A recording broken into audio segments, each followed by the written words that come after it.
Selamat malam rekan-rekan pemuda dan pemudi. Kenapa kurang semangat? Selamat malam. Ya, itu baru semangat muda yang sesungguhnya. Kalau tadi semangat mendekati umur-umur yang sudah tua.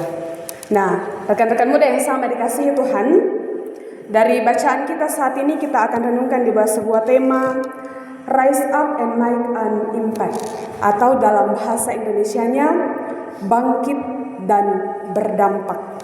Bangkit dan berdampak.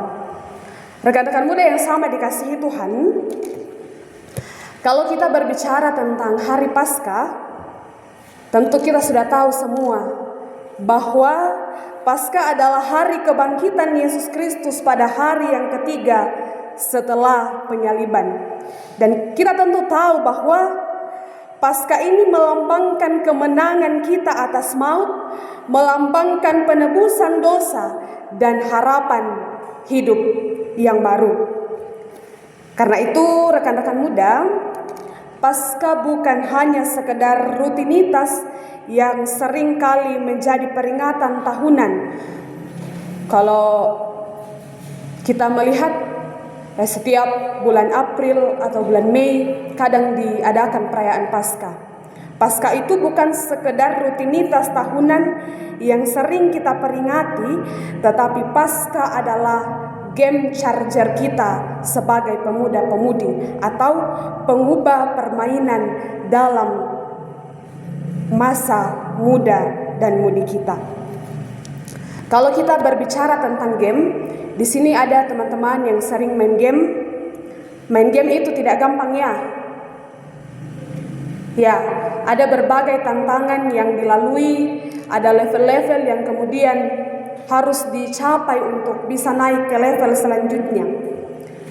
Seperti sebuah game yang sulit diatasi karena banyak tantangan, begitu juga kehidupan masa muda kita. Seringkali kita merasa banyak tekanan, seringkali kita mengalami kecemasan di masa muda, bahkan mungkin seringkali kita merasa bahwa kita gagal dalam mencapai apa yang kita mau. Tapi melalui Paskah, melalui kebangkitan Yesus membuktikan bahwa maut dan kesulitan itu memiliki kata akhir, bahwa kesulitan itu tidak akan selamanya, bahwa penderitaan itu tidak akan selamanya, bahwa kegagalan itu tidak akan selamanya. Maut dan kesulitan itu memiliki kata akhir. Nah, dalam bacaan kita pada saat ini rekan-rekan pemuda, kita akan melihat bagaimana makna Paskah itu bagi kita sebagai pemuda-pemudi. Yang pertama, bahwa lewat Paskah kita harus bangkit dari kematian karakter atau mematikan manusia lama. Kebangkitan Kristus memberi kuasa untuk mematikan kebiasaan-kebiasaan lama kita sebagai pemuda-pemudi. Ada banyak kebiasaan-kebiasaan lama kita yang sering masih kita pelihara sampai hari ini. Egoisme dalam persekutuan, kemalasan, iri hati, bahkan suka menunda-nunda waktu untuk ikut persekutuan. Ini adalah cara hidup manusia yang lama.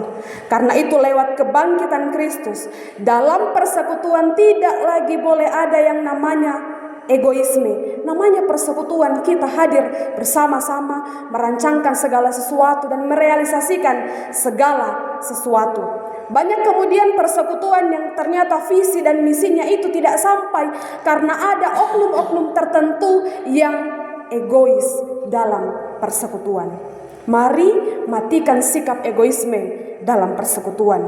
Kemudian kemalasan. Ini yang paling banyak di kalangan kita sekarang. Kita sudah rasa-rasa malas mau ikut persekutuan. Bahkan ya memang malas. Apa yang melatar belakangi kemalasan kita? Karena kita tidak mau keluar dari zona nyaman kita. Kita suka tidur. Kita suka main game, scrolling sosmed sampai lupa waktu. Bahkan memangnya kita malas. Dan kemalasan ini harus dibunuh sejak dini, rekan-rekan muda. Kemudian menunda menunda-nunda. Kalau tadi saya katakan iri hati, saya kira dalam persekutuan kita sama-sama, tetapi kemudian karakter manusia lama yang harus kita tinggalkan yaitu suka menunda-nunda. Mari menjadi anak muda yang tidak stagnan. Jangan jadi anak muda yang stagnan di tempat tidak bergerak. Orang di sana sudah sampai di sini, sudah sampai di situ, kita masih stagnan. Mari betul-betul menjadi anak muda yang bergerak pada arah pembaharuan dan jangan menunda-nunda untuk menyatakan mimpi bahkan sesuatu yang direncanakan dalam hidup masa muda kita. Karena itu jadikan momen Paskah sebagai momen comeback untuk menjadi pribadi yang lebih baik, yaitu ciptaan baru. Kemudian yang kedua, Paskah dan identitas diri. Banyak anak muda sekarang seringkali terjebak mencari pengakuan dari orang lain, mencari like, mencari followers. Tapi Paskah harus menjadi identitas kita, anti-insecure. Paskah mengingatkan kita bahwa kita ini berharga. Kita adalah milik Tuhan yang telah dibeli dengan harga yang mahal, yaitu darah Yesus Kristus. Karena itu hidup kita, hidup masa muda kita bukan oleh validasi dunia nyata dan dunia maya, tapi hidup kita adalah hidup yang berharga, yang telah dibeli dengan harga yang mahal. Kemudian yang terakhir, yang ketiga, hidup dalam pengharapan atau anti pesimis. Banyak anak muda sekarang belum mencoba sesuatu, nakwamo, tidak, saya itu bukan bakatku itu, bukan bidangku itu. Mari menjadi anak muda yang anti pesimis. Jangan takut akan hari depan, jangan takut akan masa depan, karena kita percaya dan kita mengimani bahwa Yesus yang telah bangkit adalah Allah yang hidup, adalah Allah yang berdaulat, yang akan menyertai masa sekarang dan masa depan. Karena itu sebagai pemuda-pemudi, mari hidup dalam pengharapan. Jangan jadi pemuda yang sedikit-sedikit pesimis, tapi terus hidup dalam pengharapan. Saya bisa keluar, saya tidak akan stagnan pada sebuah posisi yang membuat saya tidak bergerak dan tidak berubah. Rekan-rekan muda yang sama dikasihi Tuhan, melalui momen Paskah pada saat ini, mari menjadi pemuda-pemudi yang kemudian menjadi alat kebenaran Tuhan. Jadikan masa muda kita sebagai agen pembawa damai dalam persekutuan. Jangan menjadi agen pembawa perpecahan. Stop menyebarkan hoax dan kebencian dalam persekutuan. Kalau saya tidak tahu di sini ada satu tempat di mana kemudian saya mendapat sekat-sekat dalam persekutuan. Itu juga Anda temani kalau itu circle-nya, itu juga Anda temani duduk kalau ibadah, kalau itu circle-nya.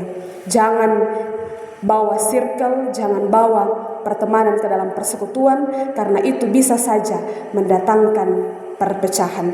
Kemudian yang kedua, mari gunakan kreativitas kita sebagai anak muda dalam bersosial media, dalam kehidupan nyata untuk menyebarkan kasih, bukan hanya sekedar konten flexing atau pamer. Mari betul-betul gunakan sosial media yang kita lakukan untuk menyebarkan kasih dan kebaikan Tuhan. Jangan hanya sekedar membuat konten flexing. Dan yang ketiga, mari tunjukkan tindakan nyata kita sebagai pemuda-pemudi, membantu sesama, jujur, dan menjadi teladan dalam kehidupan masa muda kita. Kristus yang telah bangkit telah memperbaharui kehidupan kita. Karena itu dalam kehidupan masa muda kita, mari bangkit dan berdampak bagi orang di sekitar kita. Amin.